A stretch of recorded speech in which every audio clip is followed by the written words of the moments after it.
નમસ્તે વિદ્યાર્થીની બહેનો, આજે આપણે ધોરણ 7 વિષય ઇંગ્લિશમાં યુનિટ 1 એમ આઈ લોસ્ટમાં એક્ટિવિટી 6 સમજશું.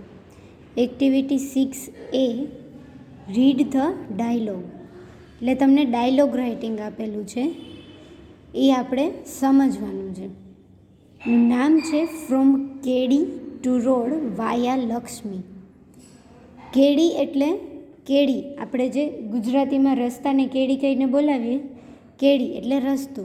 કેડી ટુ રોડ, કેડીથી રોડ સુધી એટલે રસ્તા સુધી. વાયા લક્ષ્મી, વાયા એટલે મારફતે, લક્ષ્મી છે એ નામ છે.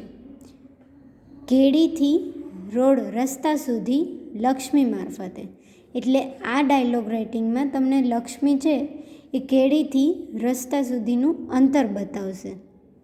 તો આપણે જોઈએ dialogue writing. Faizan is a wildlife photographer. Faizan છે એક વાઇલ્ડ લાઈફ ફોટોગ્રાફર એટલે વન્ય જીવનનો ફોટોગ્રાફર છે. હી ઇઝ ફ્રોમ તમિલનાડુ, એ તામિલનાડુનો છે. Last week he went to Gir forest. Last week એટલે છેલ્લા અઠવાડિયે. વેન્ટ એટલે જવું, તે ગીર ફોરેસ્ટ એટલે ગીરના જંગલમાં ગયો હતો. છેલ્લા અઠવાડિયે તે ગીરના જંગલમાં ગયો હતો. There he lost his way. There એટલે ત્યાં. હી લોસ્ટ હિઝ વે એટલે તે પોતાનો રસ્તો ભૂલી ગયો. લોસ્ટ એટલે ભૂલી જવું અથવા ખોવાઈ જવું. વે એટલે રસ્તો. They he lost his way, ત્યાં તે પોતાનો રસ્તો ભૂલી ગયો.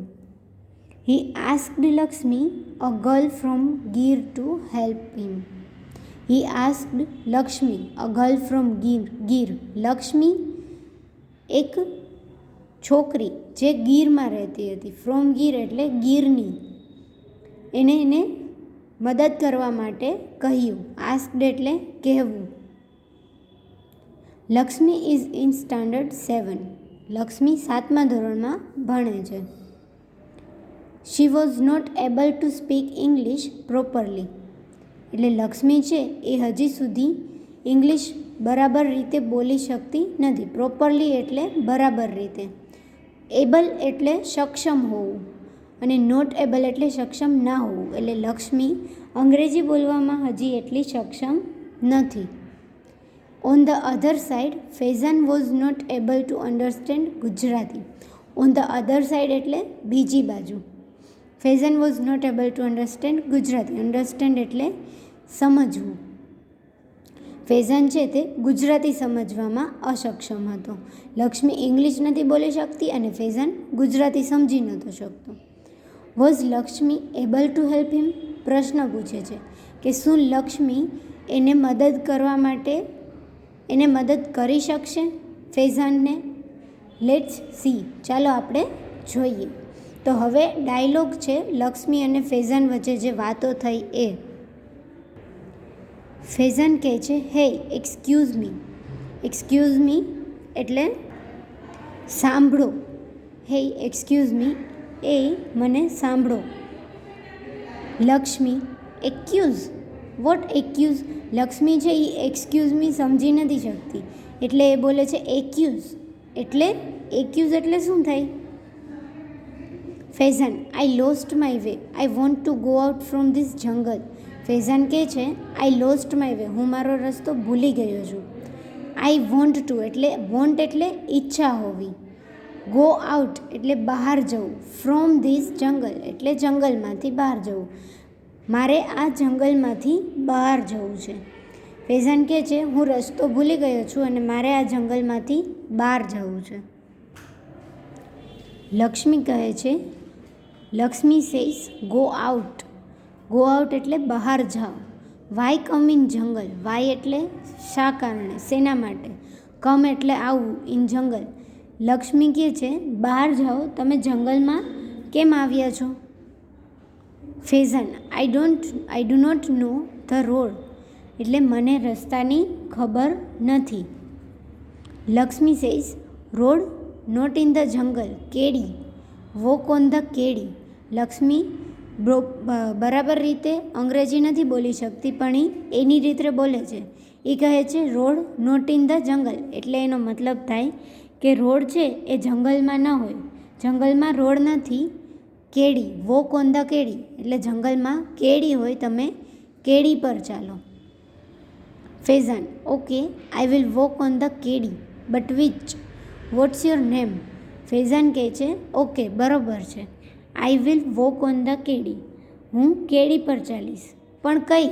બટ વિચ એટલે કઈ. વોટ્સ યોર નેમ, તારું નામ શું છે? Lakshmi says Lakshmi, my name. એ લક્ષ્મી નહીં લક્ષ્મી કહે છે, માય નેમ, એટલે મારું નામ લક્ષ્મી છે. એ પૂરી બરાબર રીતે નથી બોલી શકતી, એટલે આ રીતે બોલે છે. Faizan says Lakshmi on which કેડી? Here are 3 ways. પછી ફેઝાન પૂછે છે કે લક્ષ્મી કઈ કેડી ઉપર ચાલવાનું છે? અહીંયા 3 રસ્તાઓ છે. Lakshmi says go from there by that ભૂતિયો વડ. ગો ફ્રોમ ધેર એટલે ત્યાંથી જાઓ, તે રસ્તો બતાવે છે. ગો ફ્રોમ ધેર ત્યાંથી જાઓ, બાય ધેટ ભૂતિયો વડ એટલે પેલો ભૂતિયો વડ અને ભૂતિયાવડની પાસેથી. બાય ધેટ ભૂતિયાવડ એટલે ભૂતિયાવડની પાસેથી. Faizan taking notes. Taking notes એટલે નોટ લે છે એમ. ઓકે ધેટ ભૂતિયો બનિયાન ટ્રી એન્ડ ધેન, તે પેલો ભૂતિયો બનિયાન ટ્રી એટલે વડનું ઝાડ, તે ભૂતિયો વડ અને પછી ધેન એટલે પછી. ફેઝાન પૂછે છે કે ભૂતિયો વડ એના પછી? લક્ષ્મી આફ્ટર ક્રોસિંગ વોંકાલો, આફ્ટર ક્રોસિંગ વોંકલો યુ સી અ રૂપાલો ડુંગર, એટલે લક્ષ્મી એમ કહે છે કે તમે વોકડો પસાર કરશો એના પછી તમને રૂપાળો ડુંગર દેખાશે. એના પછી છે ફેઝાન સેઝ ચેકિંગ ડિક્શનરી. કાઉન્સમાં એની ક્રિયા દર્શાવે છે. ફેઝાન શું ક્રિયા કરે છે? ચેકિંગ ડિક્શનરી એટલે ડિક્શનરીમાં તપાસે છે. વોકડો મીન્સ વોટ ઇઝ વોકાલો, એટલે એ લક્ષ્મીને પૂછે છે કે વોકડા મતલબ શું થાય? Lakshmi says water running, then you see a ડુંગર હિલ. વોટર રનિંગ એટલે પાણી. રનિંગ એટલે અહીંયા એનો કહેવાનો મતલબ છે વહેતું હોય, એટલે પાણી વહેતું હશે, એના પછી તમને એક ડુંગર દેખાશે. ફેઝાન સેઝ યા વોટ નેક્સ્ટ, એટલે પછી પાછું ફેઝાન પૂછે છે હા એના પછી? તો Lakshmi says climb up that hill, there કાતલમાંનું થાપણ. ક્લાઇમ્બ અપ એટલે એનો મતલબ છે ઉતરવાનું, તે ડુંગર પર ચડવાનું. ક્લાઇમ્બ અપ એટલે ચડવાનું. ક્લાઇમ્બ અપ ધેટ હિલ એટલે તે ડુંગર પર ચડો, ત્યાં કાતલમાંનું થાપણ છે. ફેઝાન આસ્ક થાપણ? ફેઝાન પ્રશ્ન પૂછે છે થાપણ એટલે? લક્ષ્મી યસ થાપણ ટેમ્પલ. લક્ષ્મી કહે છે હા થાપણ એટલે ટેમ્પલ મંદિર, ત્યાંની ભાષામાં એને થાપણ કહે છે. Climb down from there. Climb down એટલે એનો મતલબ થાય છે ઉતરી જવાનો, ત્યાંથી ઉતરી જાઓ, તે ડુંગર પાછો ઉતરી જવાનો. અને ગો ટુ ઉગમણે એટલે ઉગમણે જાઓ. ફેઝાન વળી પૂછે છે ઉગમણે એટલે શું? લક્ષ્મી સેઝ ઉગમણે sun comes in the sky, sun. Lakshmi કહે છે ઉગમણે મતલબ જ્યારે સૂર્ય આકાશમાં આવે છે. એટલે ફેઝાન પૂછે છે you mean to the East, એટલે ફેઝાન પૂછે છે કે તારો મતલબ છે કે પૂર્વ દિશા. લક્ષ્મી યસ ઈસ્ટ, હા પૂર્વ દિશા, એટલે ત્યાંની ભાષામાં પૂર્વ દિશાને ઉગમણે કહેવાય છે, જ્યાંથી સૂર્ય ઉગતો હોય એ દિશા. ફેઝાન ધેર સી દોઢિયું તલાવ આસ્ક ફોર આઈમાનો નેસ. ત્યાં લક્ષ્મી બોલે છે એમ આવશે, ફેઝાન ના આવે. લક્ષ્મી કહે છે ધેર સી દોઢિયું તલાવ આસ્ક ફોર આઈમાનો નેસ, ત્યાં દોઢિયું તળાવ દેખાશે અને પછી આઈમાના નેસ વિશે પૂછવાનું. ફેઝાન, તલાવ મીન્સ પોન્ડ. એટલે ફેઝાન પૂછે છે તળાવ એટલે શું થાય? પોન્ડ. પોન્ડ એટલે પણ તળાવ જ થાય. ઇંગ્લિશમાં પોન્ડ કહેવાય અને ગુજરાતીમાં તળાવ કહેવાય. વોટ ઇઝ ધીસ આઈમાનો નેસ? તળાવ એટલે તો પોન્ડ થાય, પણ આઈમાનો નેસ એટલે શું થાય? લક્ષ્મી, વી લીવ ઇન કુબા, મેની કુબાસ થેર, સો ઇટ ઇઝ નેસ. લક્ષ્મી કહે છે અમે લોકો કુબામાં રહીએ છીએ, મેની કુબાસ થેર એટલે ત્યાં ઘણા બધા કુબાઓ હોય છે, આપણે અહીંયા ચિત્રમાં દેખાય છે એ રીતના.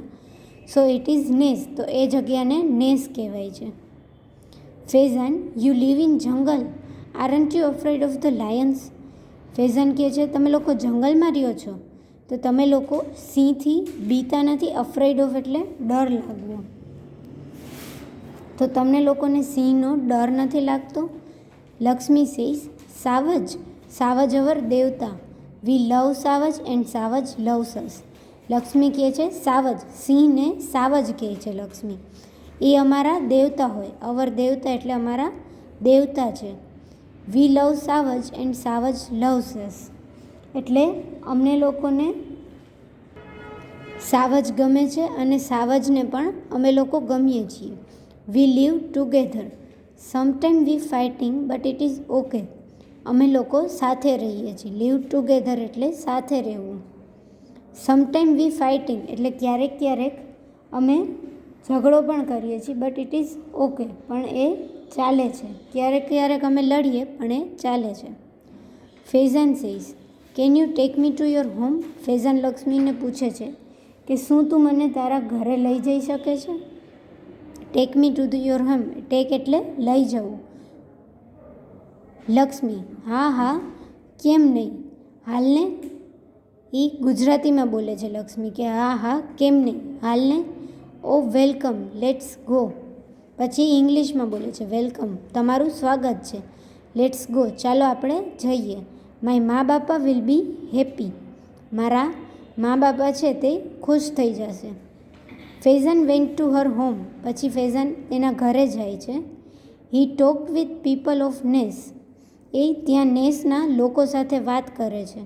Next day Lakshmi's father help him to catch a bus for Junagadh. બીજા દિવસે લક્ષ્મીના પિતા છે એ એને જૂનાગઢની બસ પકડવામાં મદદ કરે છે. Faizan thanked him and started his return journey. Faizan છે એ તેનો આભાર માને છે અને તેની રિટર્ન જર્ની એટલે પાછા ફરવાનો પ્રવાસ. રિટર્ન જર્ની એટલે પાછા ફરવાનો પ્રવાસ. અને તેની એ લોકોનો આભાર માનીને પાછા ફરવાનો પ્રવાસ શરૂ કરે છે, એટલે જૂનાગઢ જાય છે પાછો એ.